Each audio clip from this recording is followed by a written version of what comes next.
Quarta-feira, 11 de fevereiro, e você confere no Jornal da Rede. OTAN anunciou hoje o início da missão Sentinela do Ártico. O governo federal monitora com preocupação o desfile da escola de samba que homenageia o presidente Lula. Tem premiações no Alto Tietê e uma entrevista exclusiva com a doutora Margarida falando do OAB por Elas no Carnaval. Está no ar o seu jornal.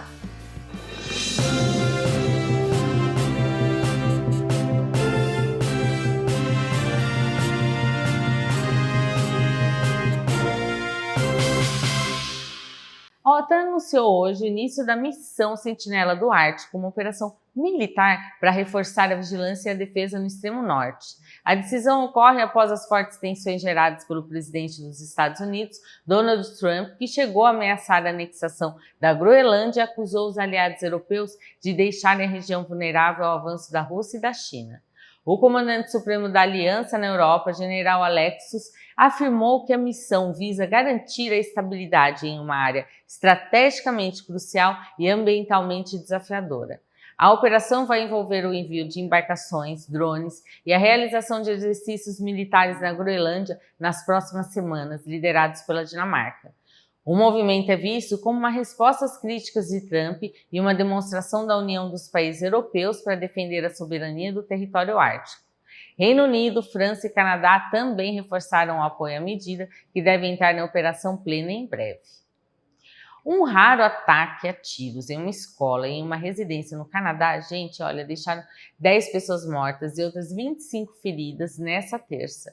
O atentado ocorreu na cidade remota de Tumbleweed, na Colômbia Britânica, e já é considerado um dos mais mortais da história do país. Por volta das 1h20 ali da tarde, no horário local, a atiradora abriu fogo na escola secundária da cidade, que atende cerca de 160 alunos. 6 vítimas morreram dentro do colégio, 2 em uma casa próxima e outras 2 não resistiram aos ferimentos após o socorro. A autora dos disparos, identificada pela imprensa local como Jessie Strang, uma jovem de 18 anos e aluna da escola, foi encontrada morta com indícios de suicídio. Estudantes relataram que precisaram bloquear as portas das salas com mesas por mais de 2 horas até a varredura das imediações para priorizar a segurança de todos, feito pela polícia montada, que respondeu à chamada em apenas 2 minutos. O primeiro-ministro do Canadá, Mark Carney, disse estar devastado e suspendeu uma viagem oficial à Europa. Ataques dessa natureza são extremamente incomuns no Canadá, que possui uma das legislações de controle de armas mais rígidas do mundo, exigindo licenças específicas e armazenamento rigoroso. A escola vai permanecer fechada pelo resto da semana para apoio psicológico à comunidade. A Justiça da Itália deve anunciar em poucos dias a sentença sobre a extradição da ex-deputada federal Carla Zambelli. Hoje, uma nova audiência foi realizada em Roma após o tribunal rejeitar o pedido da defesa para a troca dos juízes do caso. Zambelli, que está presa na penitenciária de Rebibbia desde julho do ano passado, é considerada foragida no Brasil após ser condenada pelo Supremo Tribunal Federal a 10 anos de prisão pela invasão dos sistemas do CNJ. Segundo o advogado da ex-parlamentar, em caso de uma decisão favorável à extradição, ainda cabe recurso à Corte de Cassação e um pedido de intervenção direta ao ministro da Justiça italiana, Carlo Nordio. A defesa segue sustentando a tese de perseguição política e problemas de saúde, mas a perícia médica italiana já constatou que o tratamento pode ser feito no cárcere e que ela possui condições de ser trasladada para o Brasil. Caso seja entregue às autoridades brasileiras, Zambelli deverá cumprir pena na penitenciária da Colmeia, no Distrito Federal, onde o ministro Alexandre de Moraes já garantiu haver toda a estrutura de salubridade e assistência necessárias. Agora a gente vai vir para o nosso país, o foco agora é o Brasil. O governo federal monitora com preocupação os desdobramentos jurídicos do desfile de escola de samba acadêmicos de Niterói, que vai homenagear o presidente Lula no carnaval desse ano. Integrantes do Judiciário e do Planalto temem que o evento seja interpretado como propaganda eleitoral antecipada ou uso da estrutura pública para fins políticos. O receio é que o caso chegue ao Tribunal Superior Eleitoral, o TSE, sob o comando do ministro Cássio Nunes Marques, e gere um desgaste semelhante ao que tornou o ex-presidente Bolsonaro inelegível. Nessa terça, o Partido Novo entrou com uma representação no TSE pedindo uma multa de quase 10 milhões de reais, alegando que o samba enredo extrapola os limites da homenagem cultural. A senadora Damares Alves também acionou o Ministério Público Eleitoral, questionando o uso dos recursos públicos e a exibição em rede nacional. Por outro lado, a ministra Gleisi Hoffmann defendeu a homenagem durante a sessão da Câmara dos Deputados, afirmando que o samba conta a vida do presidente e deve ser celebrado. Até o momento, pedidos de suspensão de repasses foram rejeitados por TCU e pela Justiça Federal. E já que a gente está falando de política, uma nova pesquisa do Instituto Futuro Inteligência, divulgado hoje, traz um cenário desafiador para a reeleição do presidente Lula para esse ano. Segundo o levantamento, o atual mandatário aparece atrás em simulações de segundo turno contra dois nomes fortes de direita: o governador de São Paulo, Tarcísio de Freitas, e o senador Flávio Bolsonaro. No embate direto contra Tarcísio, o governador paulista lidera com 44,5% das intenções de voto contra 38,7% de Lula. Já no cenário contra Flávio Bolsonaro, o senador aparece com 43,1%, enquanto o atual presidente ficaria na soma dos 39,2%. A pesquisa também avaliou o primeiro turno, onde Lula mantém a liderança numérica com 34,9%, mas enfrenta uma resistência crescente nas simulações definitivas. O levantamento foi realizado por meio de entrevistas telefônicas com mais de 2.000 pessoas e revela uma polarização acentuada no país há 2 anos do pleito. Os dados acenderam alerta do Palácio do Planalto, que monitora a popularidade do governo diante dos indicadores econômicos e das disputas no judiciário. E você costuma pegar o metrô de São Paulo? Então, se atentou aí ao que aconteceu ontem, né? Passageiros do metrô enfrentaram ali uma tarde de caos nessa terça, após uma falha do equipamento ali, que circulam nas principais linhas do sistema. O problema, que teve início por volta das 5 da tarde, afetou diretamente as linhas 1 azul, 2 verde, 3 vermelha, que operaram com velocidade reduzida e em maior tempo de parada. Nas estações da linha 1 azul, usuários relataram esperas de mais de 20 minutos para conseguir embarcar, o que gerou cenas de superlotação nas plataformas e corredores. Em nota, a companhia do metrô informou que equipes de manutenção foram acionadas para solucionar a falha e pediu desculpas pelos transtornos causados. O incidente ocorreu justamente no horário de pico, impactando milhares de pessoas que retornavam do trabalho e afetando a integração com outros meios de transporte. Vamos vir para o Alto Tietê? Olha só, artefatos com aparência de explosivos encontrados na segunda-feira em Guarulhos continuam sob análise técnica do Grupo de Ações Táticas Especiais, o GAT. Os objetos foram localizados por populares que acionaram a Polícia Militar imediatamente. A área foi isolada por medida de segurança até a chegada dos especialistas que realizaram a remoção dos itens para um ambiente controlado. Segundo a Secretaria de Segurança Pública, o exame pericial é fundamental para confirmar se os artefatos possuem carga explosiva ou se são apenas simulacros. A Polícia Civil também investiga a origem do material e quem teria sido responsável por deixar os objetos no local. Até o momento, não houve prisões relacionadas ao caso, mas as autoridades reforçam a orientação para que a população jamais manuseie objetos suspeitos e acione o 190 imediatamente. A volta das brigas entre taxistas e motoristas clandestinos está assustando os passageiros em pontos estratégicos de Guarulhos. Relatos recentes indicam que os conflitos ocorrem principalmente em áreas de grande circulação, como as proximidades do aeroporto internacional e terminais rodoviários. A disputa por passageiros tem gerado discussões acaloradas e até agressões físicas, causando insegurança para quem precisa utilizar o transporte público ou individual na cidade. Passageiros afirmam que a abordagem dos clandestinos é agressiva, enquanto os taxistas reclamam da falta de fiscalização efetiva contra o transporte regular. A Prefeitura de Guarulhos e a Secretaria de Transportes e Mobilidade Urbana já foram acionados e afirmam que as operações de fiscalização serão intensificadas para coibir o transporte pirata e garantir a ordem nas vias. As autoridades orientam que os usuários utilizem apenas transportes regulamentados para garantir a própria segurança e evitar transtornos durante o trajeto. Vamos falar de Polícia Civil agora? Olha, a Polícia Civil está investigando a morte por espancamento de um homem de 60 anos ocorrida nesta segunda em Arujá, que tem relação com um estupro registrado na semana passada. A vítima foi encontrada por familiares em estado debilitado, relatou ter sido sequestrada por um grupo que o acusava do crime, sendo levado para Itaquá, onde as agressões continuaram. O caso do estupro ocorreu no dia 4 de fevereiro, próximo à rodovia Presidente Dutra, contra um jovem de 30 anos que retornava ao trabalho. A delegada Regina Campanelli informou que serão realizados exames e confronto genético entre o material coletado nas vestes da jovem e o DNA do homem morto para confirmar se ele era o autor do ataque. A investigação também busca identificar os responsáveis pelo espancamento por meio de câmeras de segurança e analisa se o suspeito tem relação com outros casos de estupro na região, já que as características descritas pelas vítimas são semelhantes. A polícia reforça a importância que as vítimas têm ali de abuso, que elas procurem imediatamente a rede de proteção e o atendimento médico para a profilaxia coletiva de provas. Vamos falar da mãe de um adolescente de 15 anos? Ela está acusando a polícia militar de provocar um acidente com o filho dela no bairro Jardim Margarida, em Mogi. Imagens de câmeras de segurança mostram o momento em que uma viatura que trafegava no sentido oposto muda de faixa bruscamente e para na contramão. O jovem, que pilotava uma bicicleta elétrica, não conseguiu frear a tempo e bateu contra o carro da polícia. Segundo a mãe do adolescente, Débora Caetano, não houve voz disparada e a manobra foi feita de propósito para atingir o menino. O jovem teve luxação nos pulsos e ferimento nas pernas. Os policiais do local afirmaram que deram ordem de parada e que o jovem teria tentado fugir. A bicicleta foi apreendida por estar irregular, já que pelas novas normas e regras ali do CONTRAN, veículos que atingem 50 km por hora exigem emplacamento e CNH. Em nota, a Secretaria de Segurança Pública informou que vai analisar a atuação da equipe durante a ocorrência.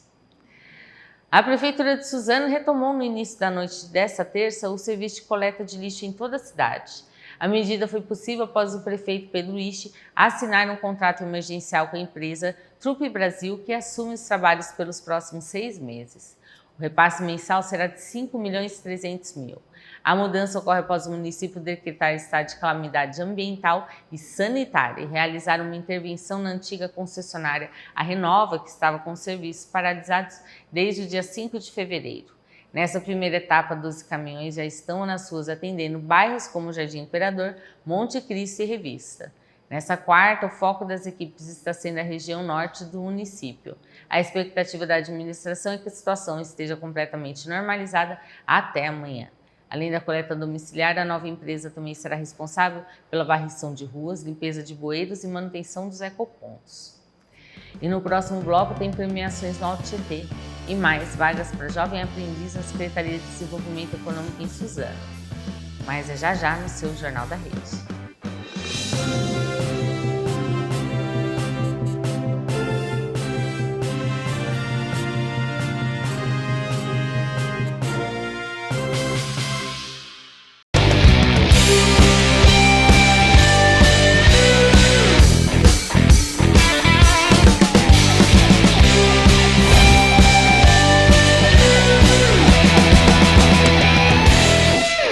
Salve galera, eu sou o delegado da Cunha. Todos os dias você me encontra por aqui a partir das 19 horas no programa que vai mostrar os melhores casos, perseguições e prisões.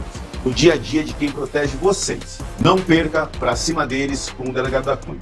Aqui na rede Alto Tietê, no canal 527 da Claro. Pra Cima Deles.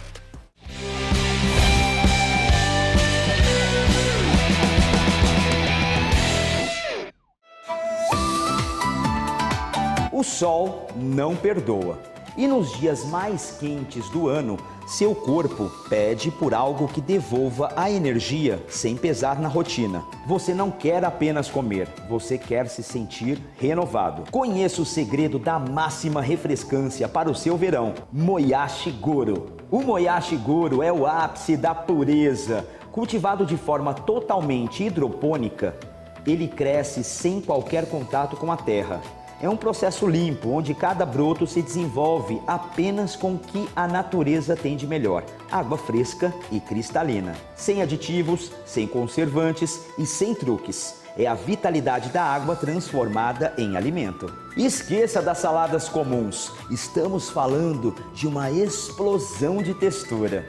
É o estalo da crocância absoluta que transforma cada refeição em um momento de prazer real. O Moyashi Goro traz aquele frescor que parece hidratar a alma a cada mordida. Mas não é só sobre sabor não, é sobre inteligência nutricional.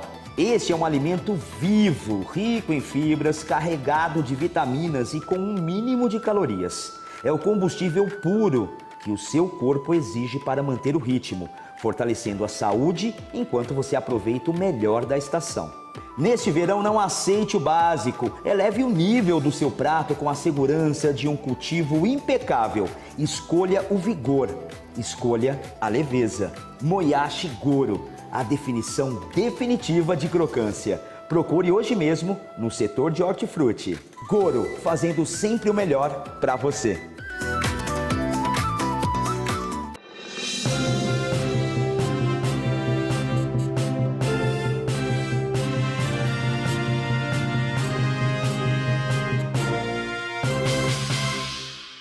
E tem destaque nacional na cidade de Itaquá. Vou explicar para vocês, hein? Essa jovem é de Itaquaquecetuba e ela é destaque nacional não apenas nos tapetes de lutas, mas também na ciência. Sofia Moura, de apenas 10 anos, conquistou a medalha de prata na Olimpíada Brasileira de Foguetes. A estudante construiu um protótipo utilizando canudos de papel, projeto que foi premiado pela Agência Espacial Brasileira e pela Universidade Estadual do Rio de Janeiro. Além do talento para a astronáutica, Sofia é uma colecionadora de títulos no jiu-jitsu, sendo tricampeã paulista e campeã brasileira. A atleta também atua como voluntária em projetos de para-jiu-jitsu, utilizando na inclusão de crianças com deficiência no esporte. Por todas essas conquistas, a jovem já recebeu a medalha de mérito Ayrton Senna da Câmara Municipal. Agora, a Sofia se prepara para um calendário cheio em 2026, com competições sul-americanas em março e o Campeonato Brasileiro em junho. A família busca patrocínio para garantir que a pequena prodígio continue representando o Alto Tietê nos pódios pelo mundo. A cidade de Arujá alcançou um reconhecimento histórico na educação ao conquistar o selo Ouro Nacional de Alfabetização.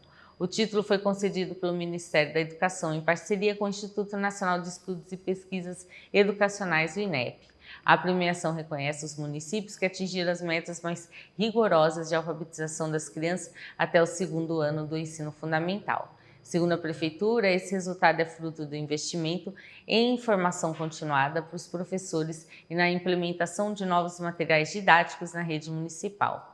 O prefeito Luiz Camargo destacou que a educação é a base para o desenvolvimento da cidade e que o selo Ouro coloca Arujá como um grupo seleto de cidades referências em todo o Brasil. Os dados mostram que o município conseguiu recuperar a aprendizagem após os desafios do período da pandemia, garantindo que os pequenos arujaenses estejam lendo e escrevendo na idade certa. O Museu Municipal de Arujá inaugura nesta quarta a exposição do Macaco ao Homem. A mostra, realizada em parceria com o renomado Museu Catavento, explora a jornada de evolução humana ao longo de milhões de anos. Os visitantes vão conferir ali de perto as mudanças na estrutura craniana, o aumento do cérebro e o desenvolvimento das primeiras tecnologias em pedra lascada. A exposição também aborda a criatividade dos nossos ancestrais por meio de pinturas rupestres e objetos decorativos da pré-história. A entrada é gratuita e a mostra segue em cartaz no Museu Umbelina Ferreira Barbosa até o dia 6 de março. O horário de visitação é de segunda a sexta, das 8 da manhã até o meio-dia e da 1 da tarde às 5 da tarde. É uma excelente oportunidade didática para estudantes e famílias da região explorarem as origens da humanidade. Agora você, que é da cidade de Suzano, conhece ali onde foi a padaria Grife das Pães, vem novidades. O prédio que abrigou a histórica padaria na área central de Suzano já tem um novo destino. O local vai receber uma nova padaria, que promete resgatar a tradição e homenagear o comércio que marcou a época na cidade. O novo empreendimento está em fase de preparação e as instalações passam por reformas para receber o público em breve. Além de movimentar a economia local, a chegada da nova padaria está gerando oportunidade de trabalho. São abertas vagas de emprego para diversas funções: atendente, padeiro e auxiliar de limpeza. Os interessados devem ficar atentos aos canais de seleção para garantir uma oportunidade nesse novo ciclo do ponto comercial. A reabertura é vista com entusiasmo pelos moradores e comerciantes da região central que aguardavam o retorno da atividade no icônico imóvel. Ainda por Suzano, a Secretaria de Desenvolvimento Econômico abriu hoje as inscrições para 100 vagas de jovem aprendiz. A ação é voltada para moradores com idade entre 14 e 24 anos que buscam ingresso no mercado de trabalho. Os interessados devem comparecer aos centros da Avenida Paulo Portela, número 210, até às 4 da tarde. É necessário levar currículo, RG, CPF, comprovante de residência e declaração de escolaridade. Para quem já tem mais de 18, também precisa apresentar carteira de trabalho, título de eleitor e certificado de reservista. A iniciativa é uma parceria com o Instituto ISBET e faz parte do projeto Suzano Mais Emprego, que somente nesse início de fevereiro já divulgou mais de 400 oportunidades em diversas áreas. O secretário Mauro Vaz reforçou que essa é uma excelente porta de entrada para quem busca a primeira experiência profissional. As fortes chuvas que atingem não só São Paulo, mas principalmente a cidade, nesta terça-feira à noite, elas colocaram as zonas norte e leste, além do centro e da Marginal Tietê, em estado de atenção para alagamentos. Segundo o Centro de Gerenciamento de Emergências da Prefeitura, o CGE, áreas de instabilidade vindas do interior estão ganhando forças ao chegar à região metropolitana. Os meteorologistas alertam para o risco de chuva intensa aí nos próximos dias, o que pode provocar inundações e quedas de árvores. A orientação das autoridades é para que os motoristas evitem transitar por ruas já alagadas, e que os pedestres não se abriguem debaixo de árvores, ou próximo à rede elétrica. Para quem precisa se deslocar, a recomendação é sempre consultar o site do CET ou ligar para o número 156 para conferir quais vias estão bloqueadas. E com essa instabilidade no tempo, vamos ver como fica a previsão? Em Santa Isabel, o dia inicia nublado com temperaturas amenas. Logo no final da manhã, já temos previsão de chuva que se estende por toda a tarde. Mínima de 20 com máxima de 30 graus. Em Mogi, o cenário se mantém com mínima de 19 e máxima de 29 graus. E no próximo bloco tem uma entrevista exclusiva com a doutora Margarida, que vai falar sobre a OAB por elas no Carnaval. Quer saber mais? Fica aí que a gente volta já já.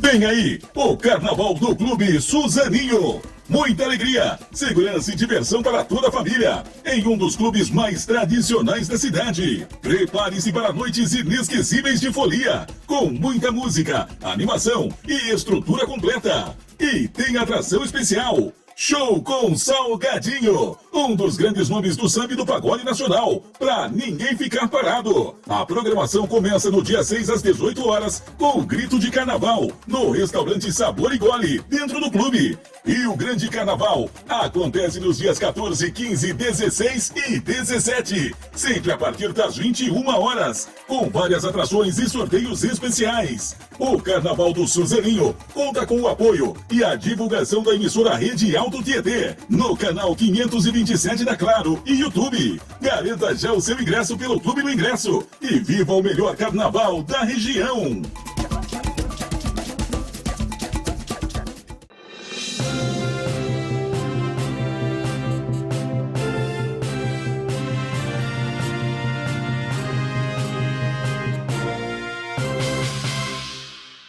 Estamos recebendo aqui no estúdio da Rede Alto Tietê a doutora Margarida. Tudo bem, doutora? Tudo bem.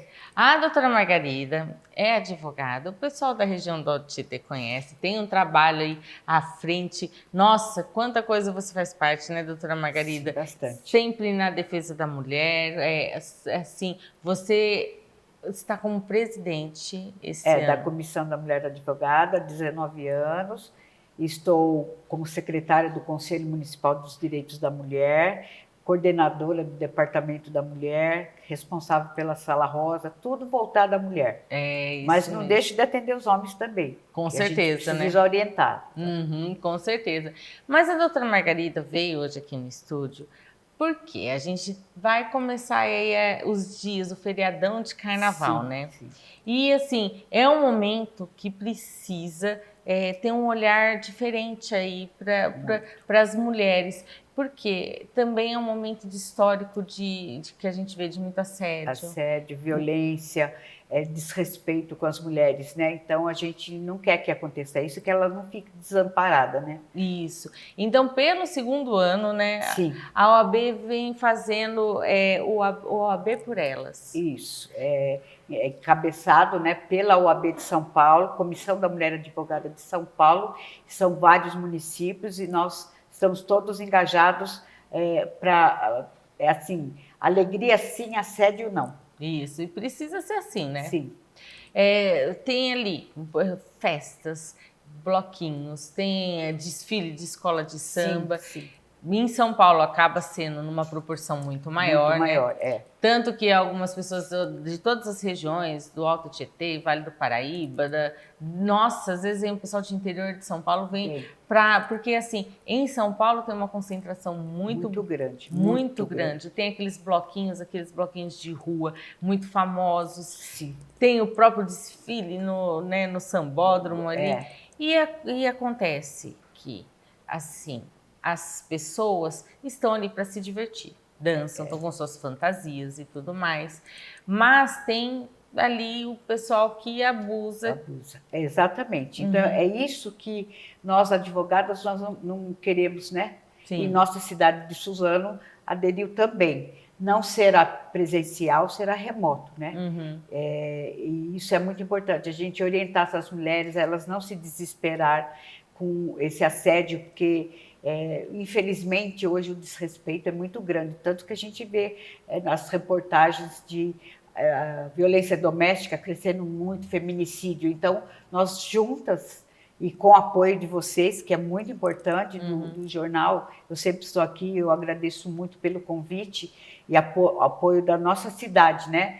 Tanto da OAB, através do nosso presidente, Dr. Fabrício Ciccone, sua diretoria, dentro da prefeitura também, através do Departamento da Mulher, o prefeito e a primeira-dama, o nosso secretário Alex Santos, sempre voltados em prol das mulheres.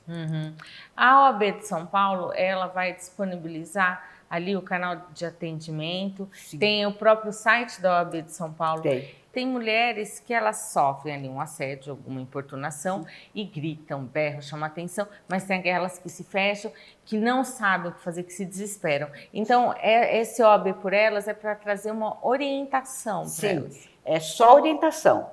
A cidade de Suzano, nós temos todo um aparato para acolher a mulher que sofre assédio, violência, o desrespeito. Então, nós temos isso. E a OAB São Paulo, ela resolveu agora no Carnaval que o número de assédio, de desrespeito é maior, unir todas as comissões de todas as cidades. E Suzano está junto com eles. Ah, tá. Então, assim, as cidades ali do Alto Tietê, algumas vão entrar de maneira que a gente fala remota, né? Assim, por exemplo, na cidade de Suzano, você vai atender alguma mulher que precise de orientação de maneira remota. Exatamente. Ali, o que eu faço? Eu faço um boletim, eu vou direto numa delegacia. Sim. Então, aí traz aquele acolhimento. Aquele acolhimento, nós precisamos acolher essa mulher que está sofrendo. Então, através do meu Instagram, a pessoa vai entrar em contato, eu já vou chamar outras advogadas, que nós temos uma equipe, né? E para auxiliar essa mulher. Porque Suzano, nós temos GCM, Patrulha Maria da Penha, tem o Departamento da Mulher, a Sala Rosa, a Delegacia da Mulher. Então, são muitos instrumentos para acolher a mulher. Isso. Então, assim, a pessoa recebe as primeiras orientações, às vezes não quer ir direto numa delegacia, dá para fazer de maneira online. Tem algumas cidades que não tem aquele aparato, não tem uma delegacia da mulher ou uma sala rosa, mas existe essa maneira aí de fazer o próprio boletim online. Online tem... Né? Vai para a delegacia normalmente. Procura no Google, delegacia online, boletim de ocorrência. Esse boletim que você vai fazer com calma, dentro da sua casa ou algum outro lugar, ele vai chegar na delegacia da mulher. E dependendo do caso, a delegada já chama na Sala Rosa, nós advogadas já vamos orientar, acolher, encaminhar aonde for necessário. Isso. Agora, se você foi para São Paulo comemorar, às vezes o pessoal do Alto Tietê fala, não, vou comemorar lá em São Paulo. Lá começou, você falou nos bastidores, o ano passado tinham 60 voluntários. 60, hoje mais de 350 voluntários. Isso. Voluntários. Então, veja que o trabalho de todo mundo, como aqui, Manu, nós já estamos trabalhando para a mulher, né? Que suposta vítima de violência, nós já estamos aqui trabalhando, Sim. passando para elas a informação que teremos todo esse acolhimento. E lá em São Paulo, olha, vão ter mulheres, advogados, e lembrando que é tudo voluntário, né? Tudo voluntário, por isso que nós vamos orientar e acolher. Isso. Nós não podemos trabalhar a ajuização, nada disso, nós vamos acolher. Isso. E lá em São Paulo vão ter mulheres andando ali no meio de algumas ruas, em desfile de escola de samba, ou no telefone para atender remotamente. Procure em cada cidade ali, onde tem, né, na OAB mesmo, procure que canal que eu posso entrar de atendimento nesse período do carnaval. OAB por elas, alegria sim, assédio não. Assédio não. E assim, a cidade que não tem, ela precisa acrescentar, né? Esse aparato para a mulher, esse acolhimento, esses trabalhos, porque Suzano é considerada a cidade modelo no enfrentamento à violência doméstica. Isso. Então, assim, é um orgulho o que nós temos em Suzano, apoio como o seu, apoio total. Eu, como estou presidente da Comissão da Mulher Advogada, do nosso presidente de diretoria da OAB Suzano, Dr. Fabrício, prefeitura, prefeito, primeira-dama, muito voltado a isso. Tem o Departamento da Mulher, que vai fazer 2 anos agora, dia 8 de março, foi criado com total apoio do nosso secretário Alex também, que eu estou na pauta dele. Então, assim, todo mundo tem que estar de mão dada. Porque eu posso sofrer assédio, você pode, não é? E Suzano é um exemplo.